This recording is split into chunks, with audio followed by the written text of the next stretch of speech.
रामचंद्र भगवान की। महाराज दशरथ जी जो है बड़े विचारवान राजा हैं। दशरथ जी के महलों में किसी चीज की कमी नहीं है, कुछ भी नहीं कम है। और गरुड़ बजाए, किसी भी चीज की कमी नहीं महाराज के महलों में, लेकिन एक संतान नहीं है। सब लोग शांत हो जाइए। दुनिया में हर चीज है, हर चीज भरा है, लेकिन जिस माँ के कोई संतान नहीं होती, जरा उसके दिल से पूछिए क्या गुजरती होगी। अनाथ लोग कहते हैं, बाज कहते हैं। और बहुत तो देवियां ऐसी होती हैं कि जिस माँ की कोई संतान नहीं होती उसको अपना बेटा भी नहीं देती है, गोद में लेने के लिए बेटा भी नहीं देती। क्यों? बोले तो कुलच्छन है, तू बाज है, तुझको नहीं दूंगी। ये घोर अपराध, ऐसा नहीं करना चाहिए। जो जिसके भाग्य में वही मिलता है, सबकी किस्मत अलग अलग है। और दशरथ जी जो है, इनके महलों में सब कुछ है, किसी चीज की कमी नहीं है, लेकिन एक संतान नहीं है। सोचिए, आपने इस चीज का कभी कल्पना किया है? आज तक मैं भी बाहर जाती हूँ, देखती हूँ जिनके पास में अधिक धन होता है, जिनके अधिक जमीन होती है, तो उनके पुत्र नहीं होते हैं। ये मैंने बहुत देखा है दुनिया में। उनके बहुत जमीन जायदाद है, उनके बेटे नहीं हैं, सिर्फ बेटियां ही बेटियां हैं। देखिए, बेटा और बेटी में क्या अंतर होता है? वैसे तो बेटा भाग्य से होता है और बेटी सौभाग्य से होती है। एक बार भाग्य उदय होगा तो आपके घर में बेटी का जन्म होगा, और जब 100 बार आपका भाग्य उदय होगा तो आपके घर में बेटी का जन्म होगा। दशरथ के महलों में हर चीज है, लेकिन एक पुत्र नहीं है। दशरथ मन में सोच रहे थे अभी तक तो ठीक है, लेकिन मेरे ना रहने के बाद में मेरी राजगद्दी पर कौन बैठेगा, राजा कौन बनेगा? क्योंकि पुत्र के पिता के ना रहने के बाद में जो पुत्र होता वही गद्दी का अधिकारी बनता है। और फिर एक नारी को मुक्ति दिलाने के लिए केवल 2 साधन होते हैं जो उसको मुक्ति दिलाते हैं। पति बिन सोनी मांग, पुत्र बिन घर है सोना, और 2 मुक्ति के द्वार, 2 बिन दुख है दूना। ध्यान से सुनिएगा, नारी के 2 मुक्ति के द्वार होते, एक उसका पति और दूसरे उसका बेटा। और जिसके ना पति है ना बेटा है, उस माँ की मुक्ति नहीं मिलती है। उसके दिल पे क्या गुजरती होगी? क्यों कहते भी हैं कि अगर एक नारी के पति की मृत्यु हो जाती है, जितना दुख पति के मरने पर होता है, और उतना दुख तब भी होता है जब उसके बेटी की मृत्यु हो जाती है। बराबर दोनों का दुख होता है। क्यों? क्योंकि मुक्ति को दिलाने वाले केवल 2 हैं, एक पति दूसरे बेटा। दशरथ मन में सोचते कि मेरे कोई संतान नहीं है। महारानी कैकेयी ने 1000 बार समझाया, मैया कैकेयी ने, महाराज ये पूरी प्रजा आपके बेटे के समान है, फिर आप क्यों विलाप करते हो, क्यों इतना व्याकुल है? लेकिन महाराज दशरथ बहुत व्याकुल है। और गोस्वामी जी रामचरितमानस में लिखते क्या है?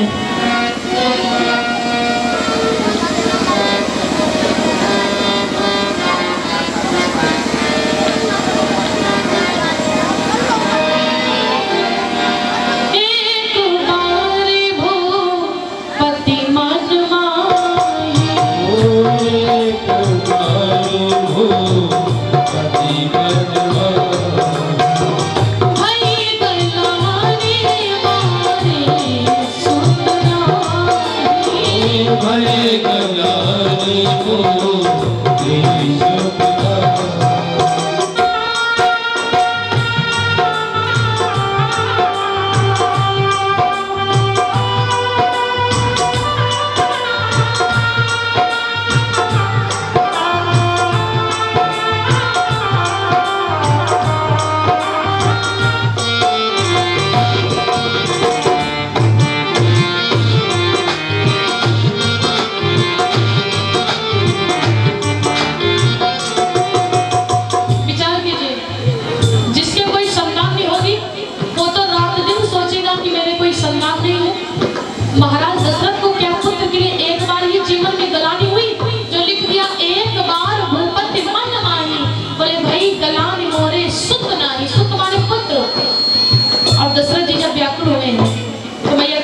कहा स्वामी आपने गुरु किया है और गुरु के पास में जाओ, वो कोई ना कोई उपाय अवश्य बताएंगे। महाराज दशरथ गुरु के समक्ष में गए। स्वामी जी लिखते हैं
सब लोग बैठे रहेंगे, राम की झांकी भी आएगी और भगवान का जन्म भी होगा। और निवेदन है बहनों से कि जाकर के राम जी को तैयार करें, नहीं राम जी भूलते रहेंगे।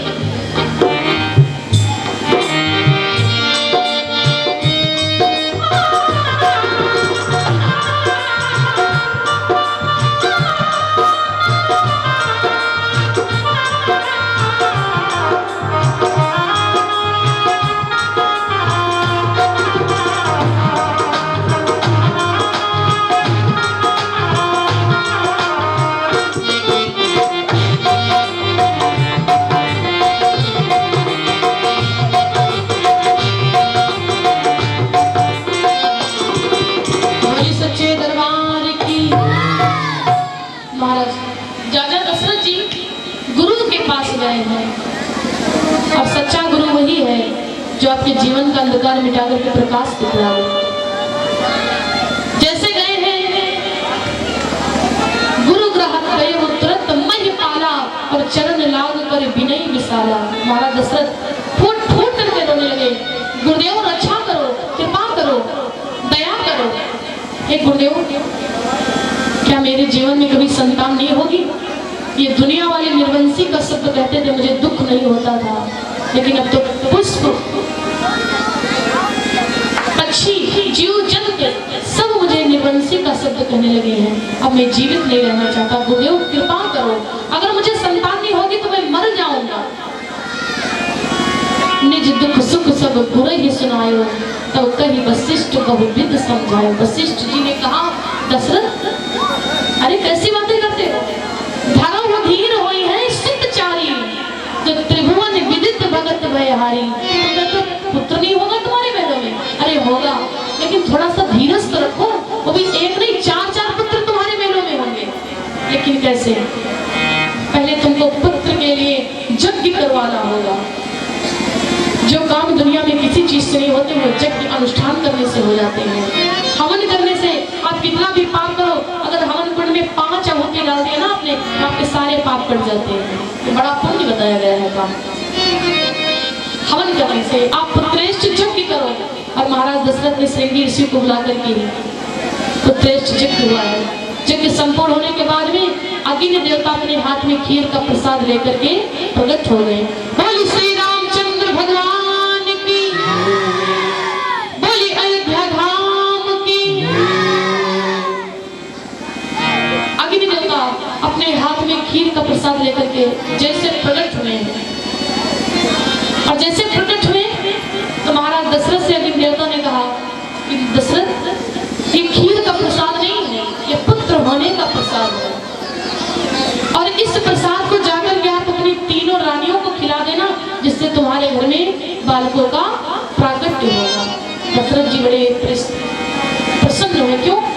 कल्पना कीजिए, जिसके एक संतान न हो और कोई बता दे तुमको 4-4 पुत्र मिलेंगे, वो भी इसी प्रसाद के द्वारा, तो दशरथ कितना व्याकुल होंगे।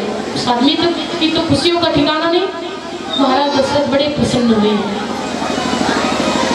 सब लोग थोड़ा शांत रहिए, ये चाय आती तो बातें जरूर होती है। कुछ लोग तो चाय पीने आए हैं, कुछ लोग कथा सुनने आए हैं, और कुछ लोग